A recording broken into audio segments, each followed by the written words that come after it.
Now I know y'all seen some James Bond or Mission Impossible, peak spy movies, right? Well, this guy, he's better than both of them. Y'all are not ready for Mr. Bean becoming a spy named Johnny English.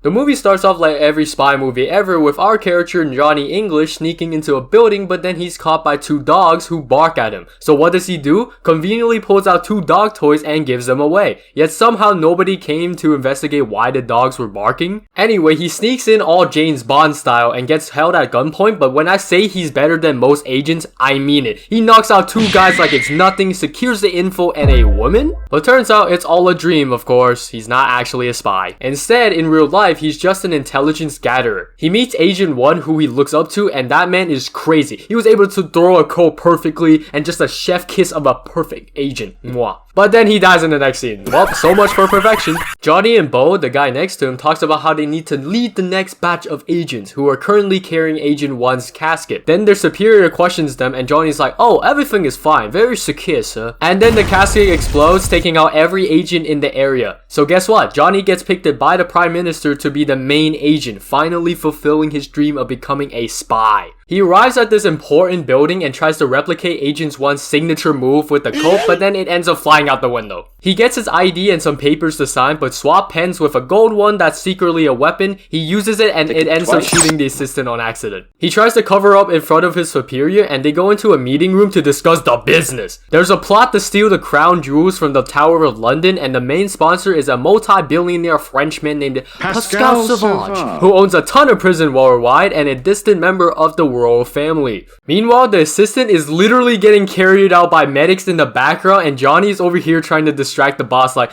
there's nothing to say here, sir. It's actually insane. They arrive at the Tower of London. Johnny tries to blend in with the guests because he sees this one baddie, and of course he has to say it in a British way. I shall now mingle inconspicuously with the guests. He accidentally harasses a woman because he's too locked in on the baddie. He tries to start a convo but then gets outshined when Pascal Sauvage shows up and steals his potential girl. Pascal hosts a speech when suddenly someone cuts the power and Johnny attacks a random man in the dark thinking he's the suspect. Turns out he just knocked it out the colonel of security. So now he pretends to be some schizo person fighting an invisible enemy to cover it up. Like, what is bro doing, bro? The queen shows up and the jewels are gone, so Johnny gets a new task, which is getting back the jewels which he was supposed to protect. We also get to see the assistant now in a wheelchair from Johnny's mistake with the pen. They ask Johnny to describe the suspect so they can make a sketch, but of course he BS's it because there was no assailant and the product just looks like this. Oh my god!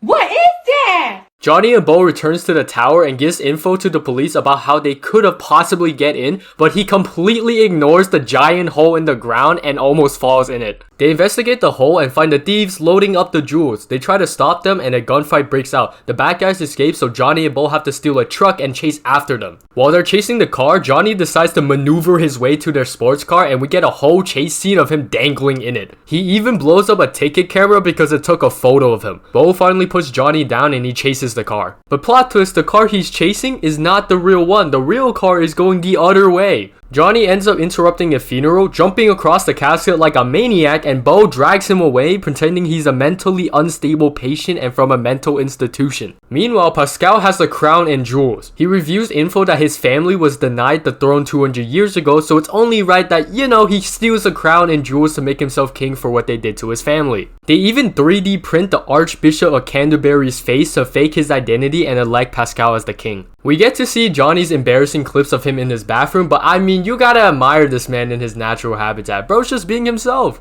Johnny and Bo report back explaining their suspicions about Pascal, but their superior shuts them down. They agree to drop it, but then immediately disobeys the command by ordering spy gear and planes to sneak into Pascal's building. They are then jumped by a guy who Johnny tries to shoot back, but bruh. Johnny and Bo tries to catch him, but then Johnny accidentally grabs the wrong legs, thinking it's the guy, and it leads to Bo getting a nosebleed. They go to a sushi restaurant because Johnny sees a familiar bike. Inside, he meets the same baddie from earlier, Miss Campbell, and questions her. But she dips, and it leads to one of the most funniest scenes in this movie. Nah, Jimmy tripping. We cut to nighttime and the agents parachute into Pascal's building, but Johnny lands on the wrong building and ends up pointing a gun at hospital workers. Bo gets him back to the right place. They knock out a guy and discover that the Archbishop's face was being faked, and Pascal's true plan is to gain ultimate power. I don't know why he stored his evil plan on a CD instead of a computer, but it's just beyond me. They interrogate the henchman and Johnny tries to give him a truth serum, but he accidentally gives him a muscle relaxant instead. Then he also takes it by mistake and ends up all drunk and slurring too. They are held at gunpoint until Miss Campbell shows up and saves them. Turns out she's an undercover French agent from Paris. They run into the other guy who actually got the truth serum instead of the muscle relaxant earlier. He tells them how to escape and they knock him out again. They get to the party where Pascal snitches to Johnny's superior that they broke into his office and assaulted his men, so Johnny and Bo gets taken off the case and demoted. Pascal decides to go to plan B since Johnny knows too much and discards the fake Archbishop's face while telling his men to infiltrate the Queen's residence in Sandringham. Very unrealistic since that's the Queen of England. There should be more security than just one person. She refuses to sign the contract of giving up the throne along with her family at first, but then the guy threatens her corgi and she ends up signing it. And honestly, I'll sign too, just don't hurt the corgi, man. The Prime Minister names Pascal the next king, and Pascal fakes his reaction so bad it's insane that no one suspects anything from him. Meanwhile, Johnny looks really cooked from the news, but Campbell motivates him to keep going. They talk at a cafe and she opens up about her past. Her fiance left her 3 years ago and Johnny unintentionally reminded her what love felt like again, which is a W. They get to Pascal's island and Johnny decides to go through a pipe while Campbell climbs the ladder, and well, it didn't turn out so well for Johnny. Huh? Campbell finds him covered all in it and shoves him into a shower because bro smells like complete garbage. Pascal reviews his plan of turning England into the largest prison in the world and basically do whatever he wants with it. Johnny talks to Campbell of getting that DVD, but again messes up by pressing a button that turns on a recording device. Why is there a button there in the first place? They get caught, but Bo bails them out in the next scene by going through the same way Johnny went through. At the inauguration, Johnny bursts in and accuses Pascal of being a fraud and a thief. He tries to prove it by pulling off the Archbishop's face and even his pants that reveals his cheeks, which I cannot show, and plus Johnny doesn't know anything about Pascal discarding that plan. Johnny then has Bo play the DVD of Pascal's plan, but it's actually just a montage of him in his bathroom. Honestly, the best part of this movie. Johnny runs away but comes back and snatches the crown. Pascal pulls out a gun while throwing a tantrum and shoots Johnny. They were about to put the crown on him again, but Johnny drops down and somehow by all miracles get crowned king. He orders Pascal to be arrested and gets his brief moment as king before handing it back to the real queen. The movie ends with Johnny receiving knighthood and riding off into the south of France with Campbell, the baddie he bagged. But then he accidentally ejects her from the car.